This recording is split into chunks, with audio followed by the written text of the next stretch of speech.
Blessings, everyone. Therefore this iniquity shall be to you as a breach ready to fall, swelling out in a high wall, whose breaking cometh suddenly at an instant, and he shall break it as the breaking of the potter's vessel, that is broken in pieces. He shall not spare, so that there shall not be found in the bursting of it in a shred to take fire from the hearth, or to take water withal out of the pit. For thus saith the Lord God, the Holy One of Israel, in returning and rest shall ye be saved. In quietness and confidence shall be your strength. And ye would not, but ye said, No, for we will flee upon horses. Therefore shall ye flee. And we will ride upon the swift. Therefore shall they that pursue you be swift. 1,000 shall flee at the rebuke of one, and at the rebuke of 5 shall ye flee, till ye be left a beacon upon the top of the mountain, and as an ensign on a hill. And therefore will the Lord wait, that he may be gracious unto you, and therefore will he be exalted, that he may have mercy upon you. For the Lord is a God of judgment. Blessed are they that wait for him.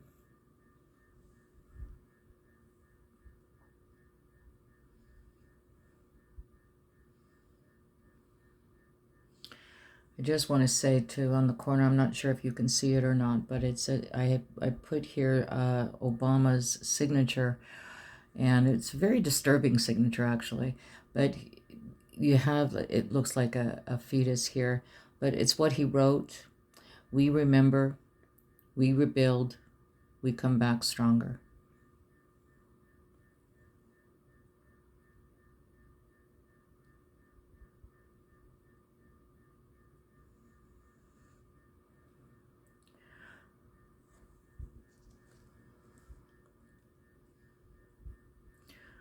Whereas Adam saith, We are impoverished, but we will return and build the desolate places. Thus saith the Lord of hosts, They shall build, but I will throw down, and they shall call them the border of wickedness, and the people against whom the Lord hath indignation forever. Malachi 1, 4, 5.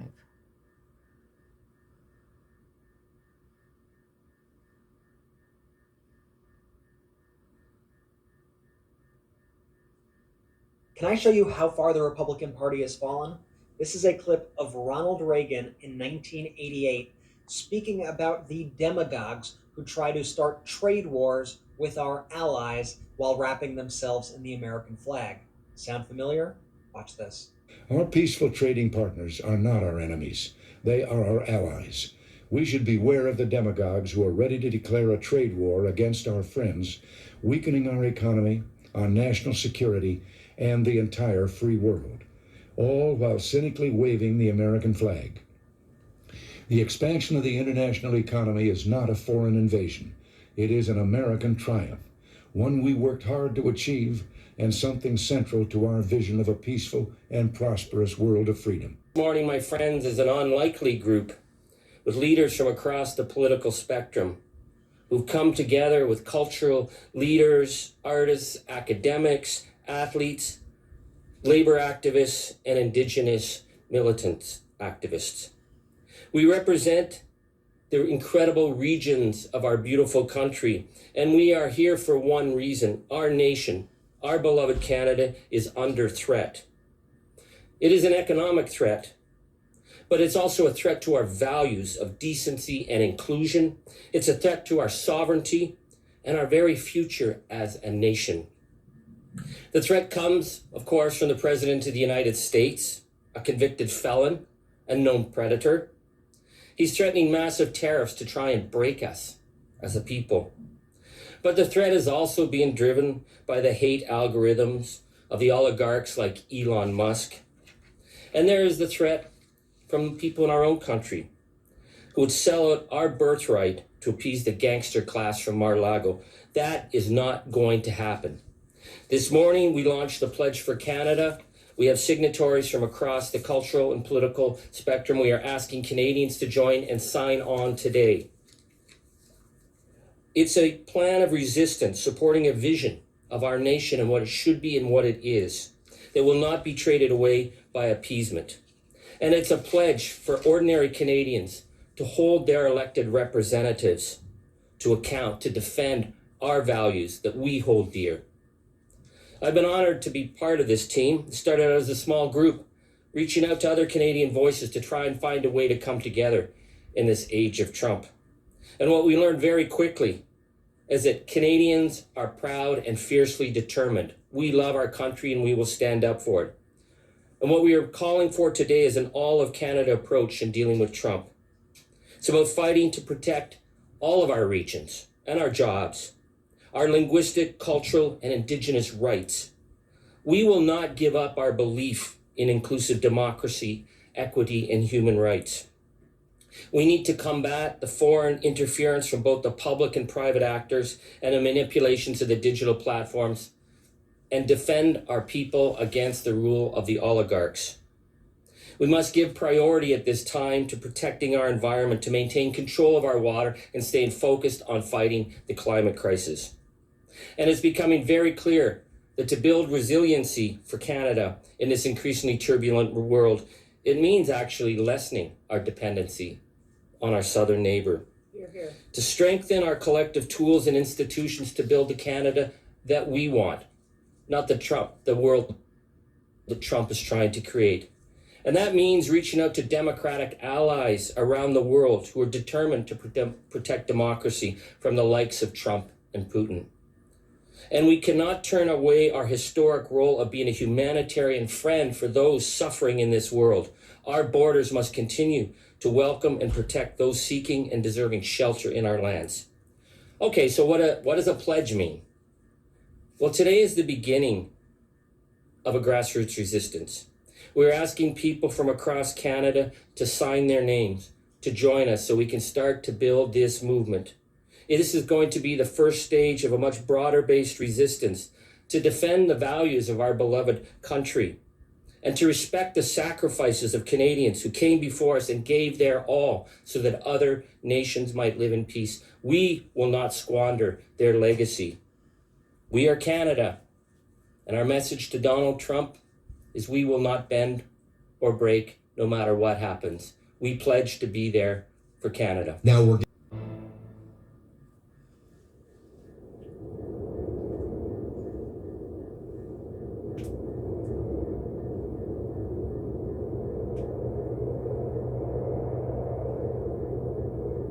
The winter of 1917 was the coldest France had seen in 40 years. In April, there was still snow on Vimy Ridge. The Germans controlled the ridge, and thousands of French and British lives had been lost trying to capture it. Now, it was the Canadians' turn. At 5 a.m. on Easter Monday, April 9th, 30,000 troops huddled below the ridge, many of them in subterranean caverns that had been dug, waiting for the signal.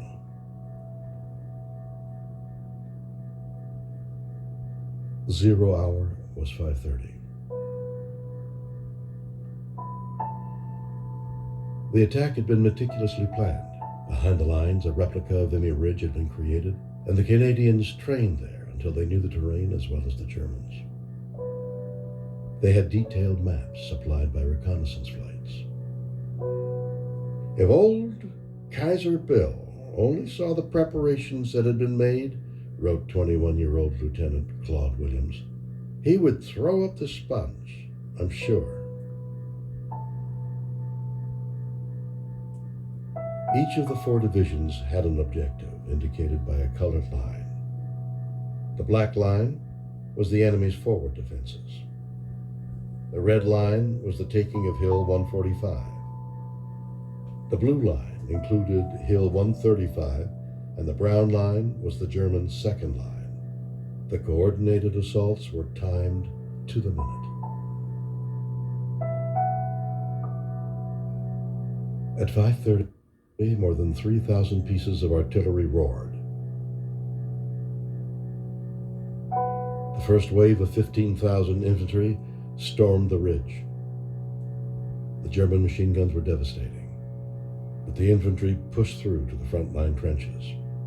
By 6:15, the Black Line had been taken. Concealed by snow and smoke, the 1st Division advanced toward the Red Line. By 7 a.m., the German defenses had been cleared, although casualties were mounting. By 11 a.m., the Blue Line was in Canadian hands, and by 2 p.m., the Brown Line was secure. By the end of the following day, all that remained was the Pimple, the northern tip of the ridge, which was defended by Prussian guards. At 5 a.m. on April 12th, the Canadians hit the Pimple with heavy artillery.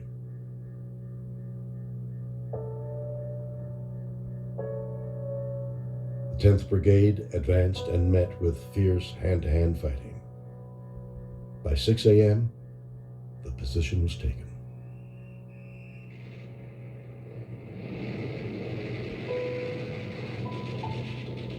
"I am King of the Pimple," declared Brigadier General Edward Hilliam. Vimy was taken, though the costs were high: 10,602 casualties, 3,598 dead. But in 6 days, the Corps had advanced 5 kilometers, taken Vimy Ridge, taken 4,000 prisoners, killed many of the enemy, and captured its guns.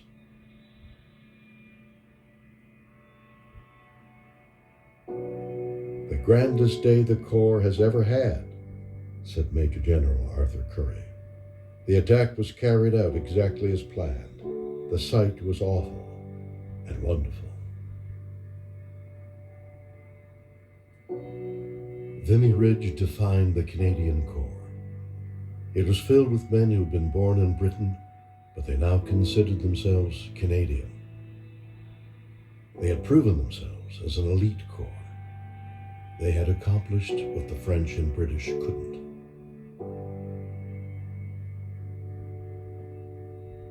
Gregory Clark, an infantry lieutenant, wrote, "As far as I could see south, north, along the miles of the ridge, there were Canadians, and I experienced my first full sense of nationhood.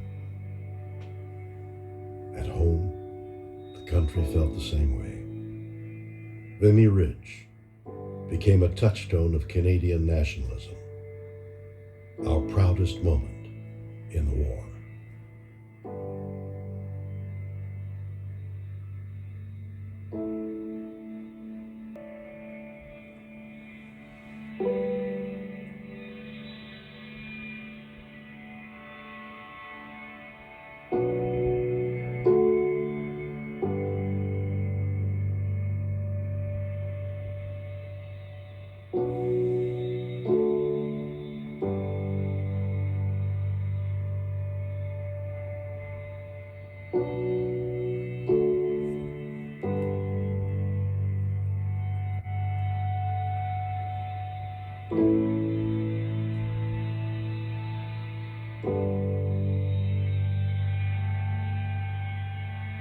When the Iranian Revolution, which toppled the US-backed regime of Mohammad Reza Shah Pahlavi, took a solid hold in early 1979, Canadian Ambassador Ken Taylor and his embassy staff in Tehran scurried to evacuate the 850 Canadian workers from Iran.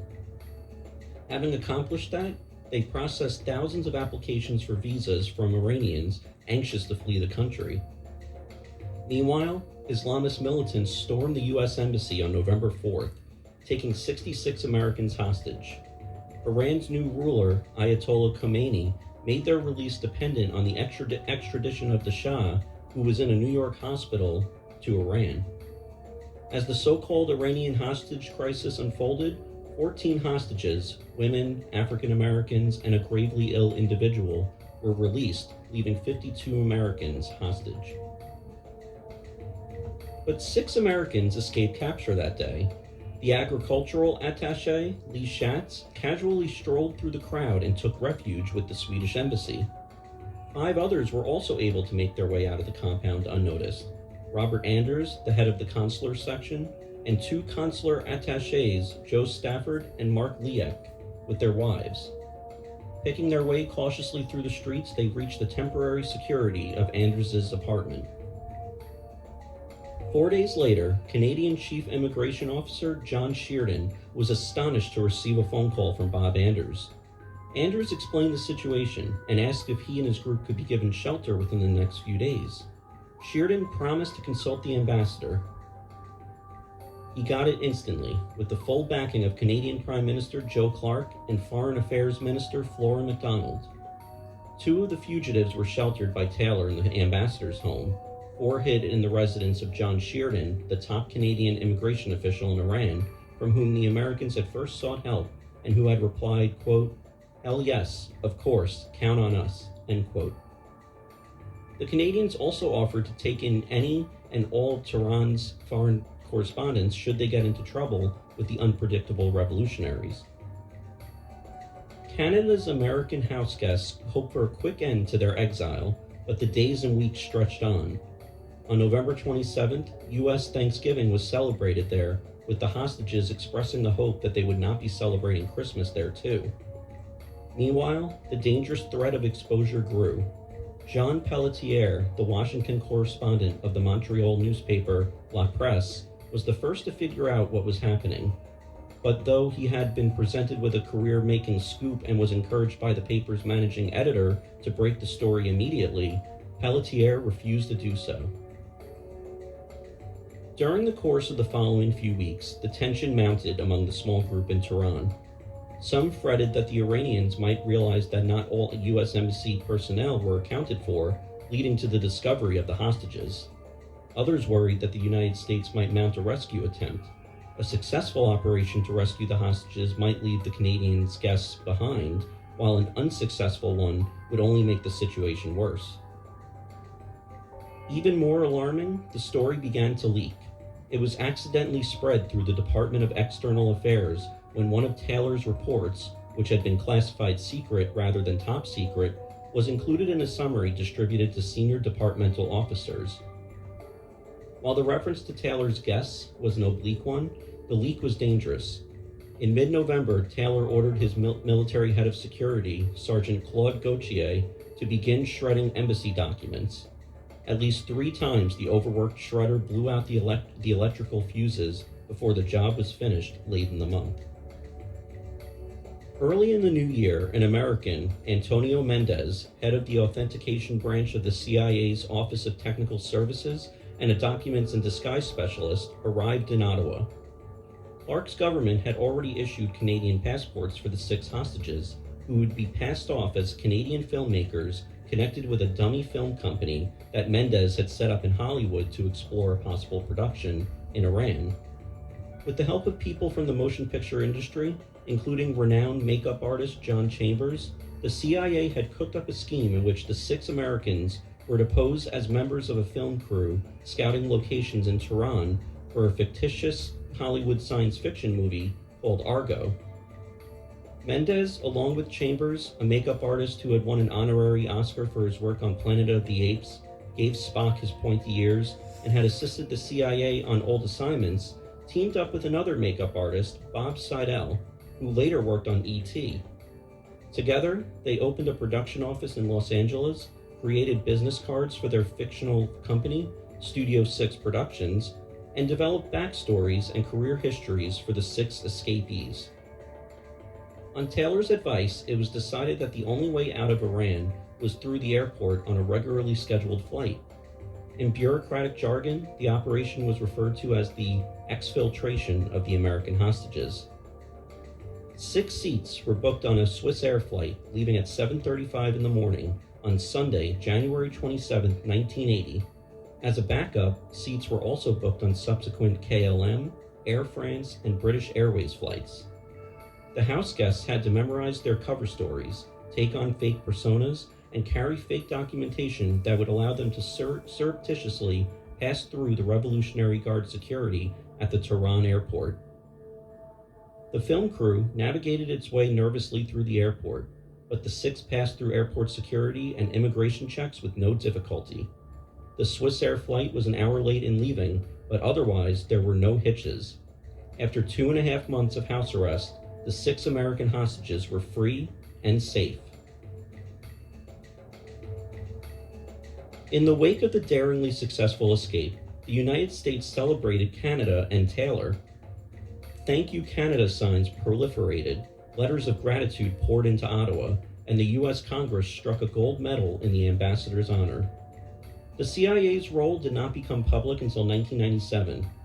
A movie, Argo, was released in 2012 and directed by Ben Affleck, which tells the story of the Canadian caper, which was what the Joint Covert Operation came to be known as.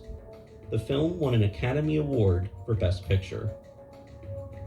And an earlier movie conveyed what that meant to a lot of Canadians. I have heard some Canadians say that it's part of Canada's historical destiny to be forgotten by the United States. Oh, yeah. But never again. There are many Americans who have kept that promise. Earlier movie conveyed what that meant to a lot of Canadians. I have heard some Canadians say that it's part of Canada's historical destiny to be forgotten by the United States. Oh, yeah. But never again. There are many Americans who have kept that promise.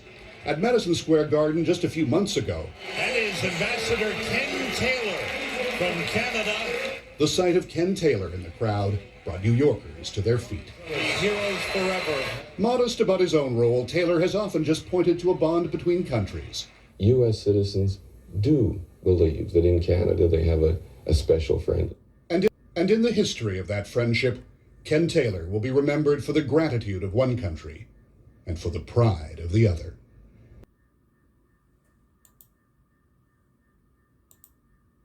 So in light of arenas in Canada booing the United States during the national anthem tonight during NHL games, I wanted to share with you this clip that I dug up.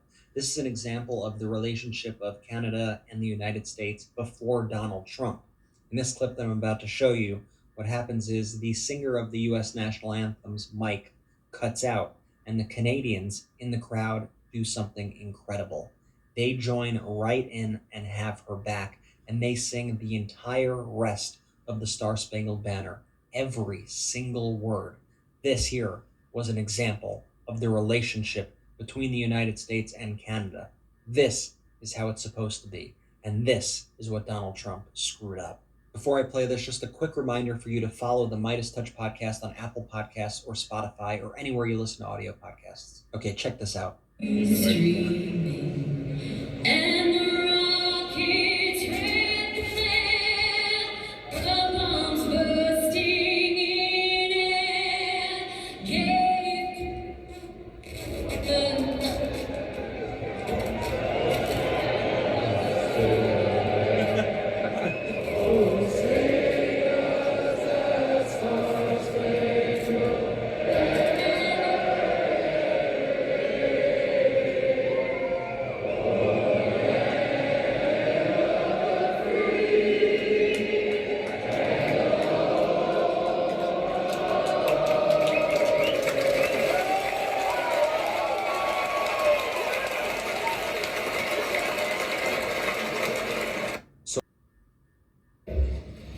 I am announcing Canada will be responding to the U.S. trade action with 25% tariffs against $155 billion worth of American goods. This will include immediate tariffs on $30 billion worth of goods as of Tuesday, followed by further tariffs on $125 billion worth of American products in 21 days' time, to allow Canadian companies and supply chains to seek to find alternatives. Our response will also be far-reaching and include everyday items such as American beer, wine, and bourbon, fruits and fruit juices, including orange juice, along with vegetables, perfume, clothing, and shoes. It'll include major consumer products like household appliances, furniture, and sports equipment, and materials like lumber and plastics, along with much, much more. And as part of our response, we are considering, with the provinces and territories, several non-tariff measures, including some relating to critical minerals, energy, procurement, and other partnerships. We will stand strong for Canada. We will stand strong to ensure our countries continue to be the best neighbors in the world.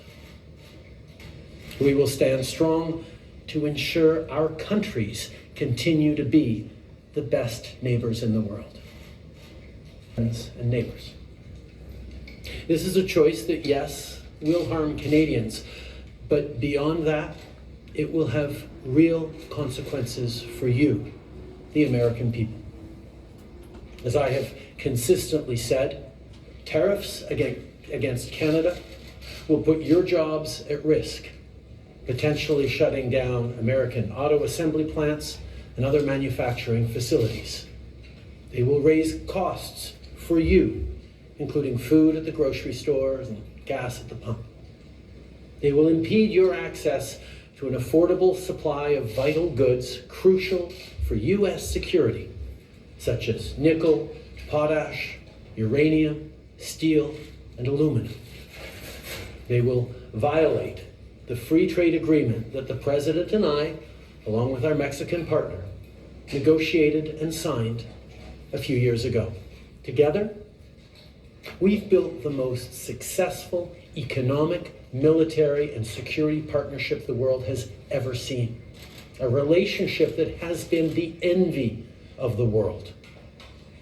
Yes, we've had our differences in the past, but we've always found a way to get past them. As I've said before, if President Trump wants to usher in a new golden age for the United States, the better path is to partner with Canada, not to punish us.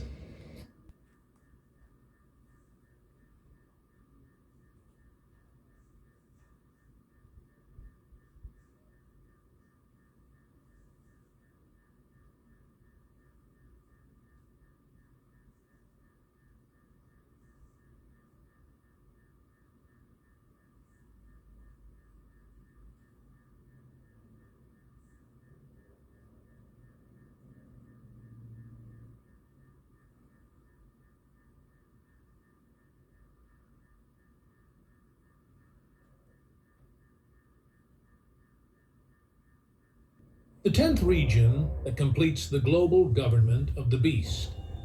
Imagine waking up one day to a world where everything is controlled by a single government, one that has the power to decide where you live, how you buy and sell, and even what you believe. Sounds like a dystopian movie, right? But what if I told you this isn't just fiction? The Bible warns us about a final world empire, a global government led by the beast, the Antichrist himself. And in order for this government to be complete, there must be 10 regions.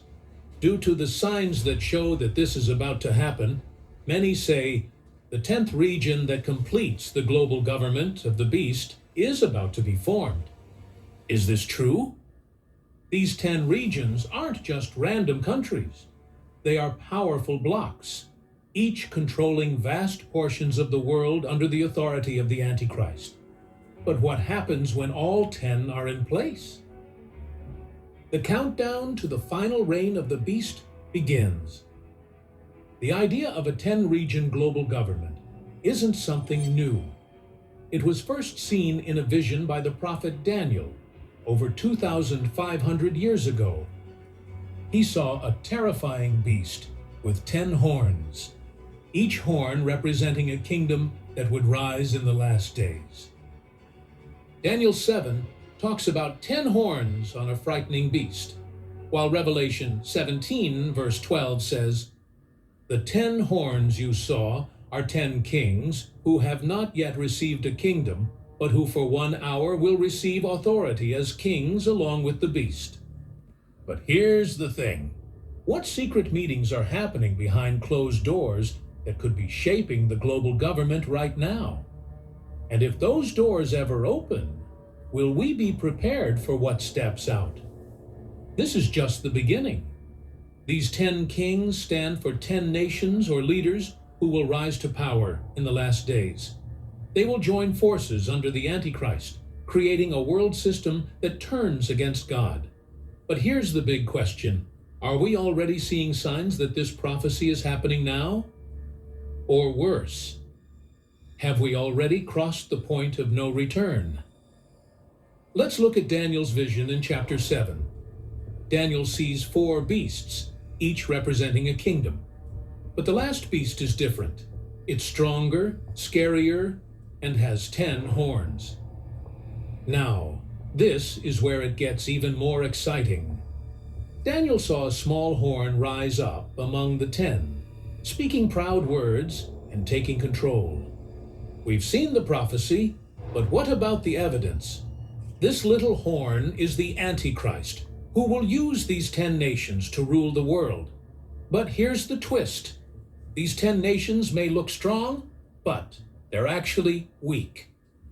In Nebuchadnezzar's statue from Daniel 2, we see a mix of iron and clay, strong yet brittle. Throughout history, empires and alliances have come and gone, from Babylon to Rome, but none have ever ruled the whole world. Then, in the last 100 years, something big started happening. The world became more connected, not by distance, but through technology, trade, and global problems that forced nations to work together. But is all this unity leading to something much bigger, something biblical? The question is, could the world's greatest crisis be leading to the Antichrist's reign? If that's true, then what's coming next is far worse than we can imagine. After 2 world wars, we saw the United Nations form, a group trying to keep world peace. Then came the European Union and other alliances, bringing countries closer together. But is all this unity leading to something even bigger? Something biblical? The European Union often comes up when people talk about the 10 nations. Why? Because it looks like some of the things Daniel saw in his vision. The EU started as a group of countries working together for trade, but it quickly became a political and military alliance. But this is just one piece of the puzzle. In the next few minutes, we'll look at how economic and military alliances worldwide are moving us toward the 10-region system. Nations are aligning, power is shifting, and something big is coming. But when the moment arrives, will the world even realize it? Or will they accept it blindly? You might think global unity is a good thing, but as we continue, you'll see how it comes at a terrifying cost. Here's something interesting. Some Bible teachers say the EU is strong in some ways, but weak in others, just like the feet of iron and clay in Nebuchadnezzar's statue. It looks powerful, but inside it has cracks. Could this be the beginning of the 10-nation group the Bible talks about? You see, the EU isn't the only big alliance. All over the world, we see nations coming together. In Asia, there's ASEAN. In Africa, there's the African Union. The Middle East has the Arab League. These groups are growing, shaping economies, and even building military partnerships. Could the 10 nations in the Bible come from these places? It's possible. We're about to break down the biggest misconception about the 10 nations. And once you hear this, everything will make sense. The Bible doesn't say exactly which nations will be in this group, only that they will work together under the Antichrist. As these alliances grow, they may be preparing the way for this prophecy to come true. Now, think about this. Global problems are making countries unite faster, but this unity comes with a cost, losing their independence. Revelation 17:13 says, "They have one purpose and will give their power and authority to the beast." We've seen how this empire is forming, but in just a moment, we'll look at what happens when the Antichrist takes control. Now, let's talk about money. Trade agreements are bringing countries closer, but when nations depend on each other for food, energy, and supplies, it's only a matter of time before trade also affects politics and military plans. And when money itself is controlled by a single system, could this be the real reason for the push toward a cashless society? Because when control over currency is complete, control over people follows next. Look at the European Union. It's not just about trade.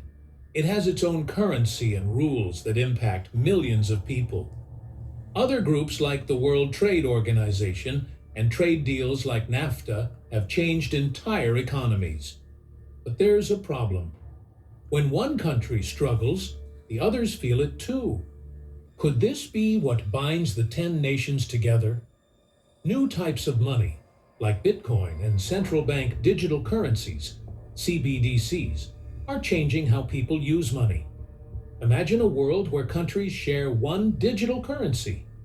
Transactions would be easy, but everything would also be controlled. Could this technology help form the 10-nation group and prepare the way for a global leader? Now, picture this. 10 nations bringing their armies together to form a super military power. A force so strong it could control the world. Revelation 17:12 says, "These 10 kings will receive authority for 1 hour." That means their power will be huge, but short-lived. But how much of it is visible? What if the real power isn't what we see, but what remains hidden? The alliances forming right now are one thing, but what's really shocking is what's still missing until now. Here's the scary part. The Bible says these 10 nations won't rule on their own. They will give their power to the Antichrist. He will promise peace and solutions to the world's problems. But there will be a cost. Revelation 13:7 warns, "He was given power to wage war against God's holy people and to conquer them. And he was given authority over every tribe, people, language, and nation." The 10 nations will follow him, creating a system that looks strong but is doomed to fail. But before it collapses, how much damage will it do? How many will suffer before it all comes crumbling down? The signs are all around us. But what's missing? What event will finally bring these 10 nations together? Or is the event already in motion, moving too fast for us to stop? History shows that nations unite in times of crisis. Wars, pandemics, and financial crashes push countries to work together. Imagine a disaster so huge that it affects the whole world. A crisis that forces leaders to take fast action. Could it be a financial collapse, a cyber attack that shuts down economies, or a natural disaster like nothing we've ever seen? So, which nations will be part of this? The Bible doesn't name them, but it gives us some clues. Many believe the 10 nations will come from what was once the Roman Empire, which covered Europe, parts of the Middle East, and North Africa. But what about world powers like China, Russia, or the United States? Will they be part of this group, or will they resist it? Remember Nebuchadnezzar's statue, the feet of iron and clay. This image helps us understand the 10 nations. Iron means strength, possibly military or economic power. Clay means weakness, showing divisions and struggles. This matches what we see today.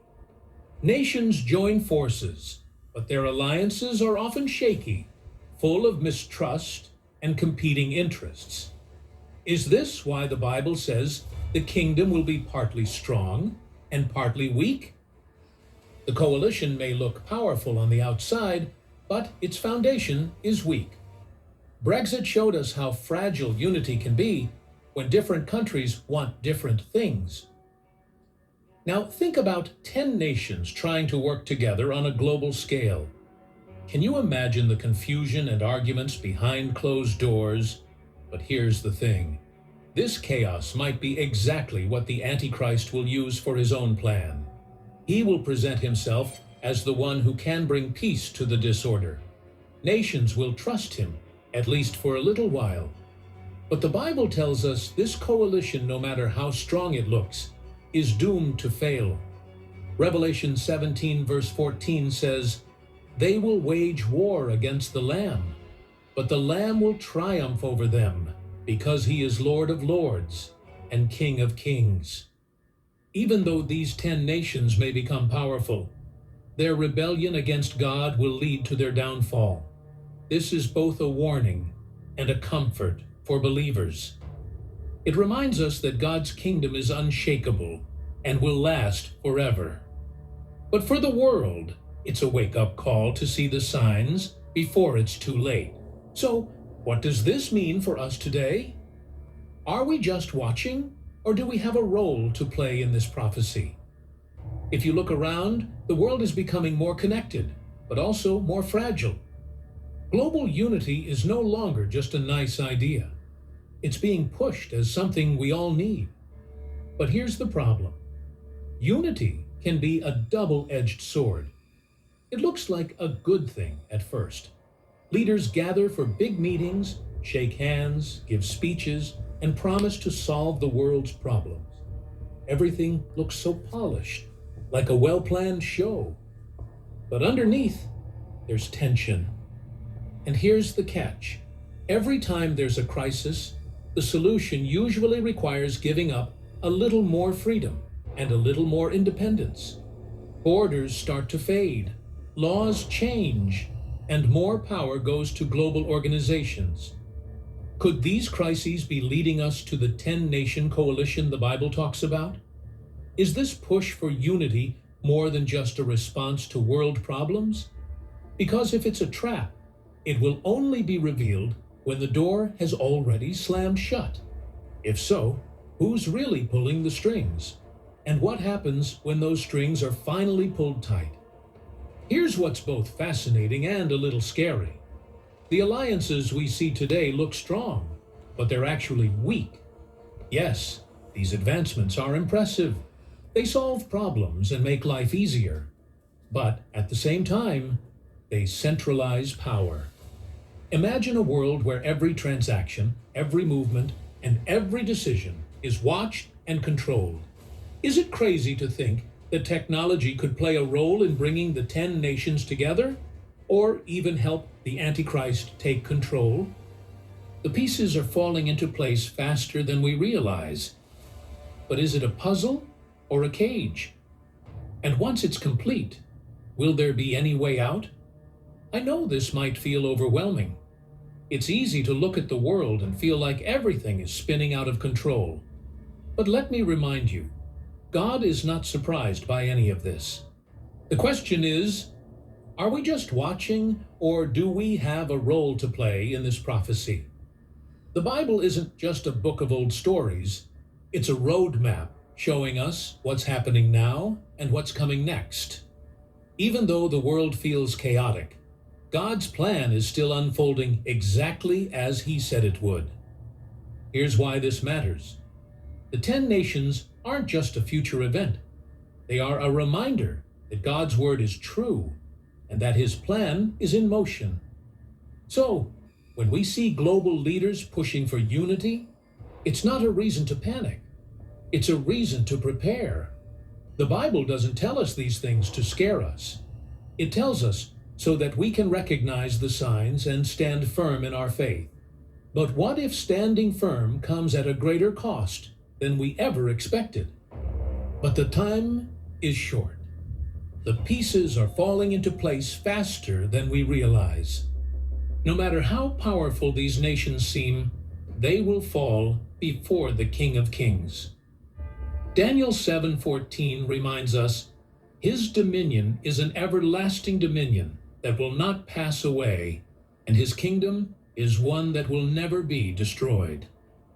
That is the hope we hold on to as we watch these prophecies unfold. The 10 nations may seem unstoppable. Their alliances are built on power and ambition. But the Bible tells us their time will be short. We read, "While you were watching, a rock was cut out, but not by human hands.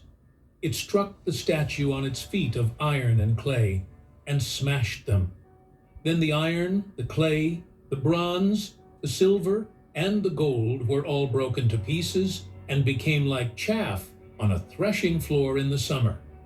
The wind swept them away without leaving a trace. But the rock that struck the statue became a huge mountain and filled the whole earth. The kingdoms of this world will pass away, but God's kingdom will stand forever. But in the meantime, how much will the world have to endure? This stone isn't just any rock.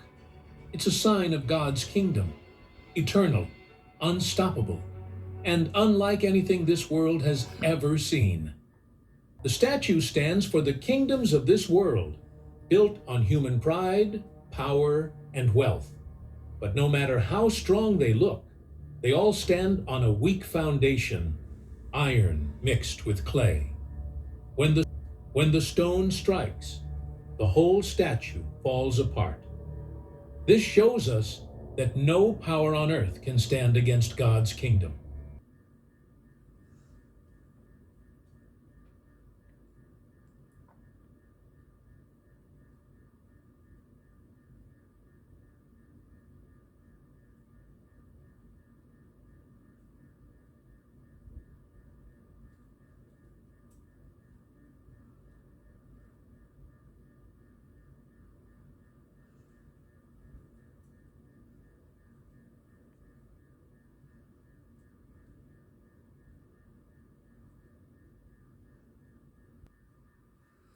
No fear, be love, and give hope.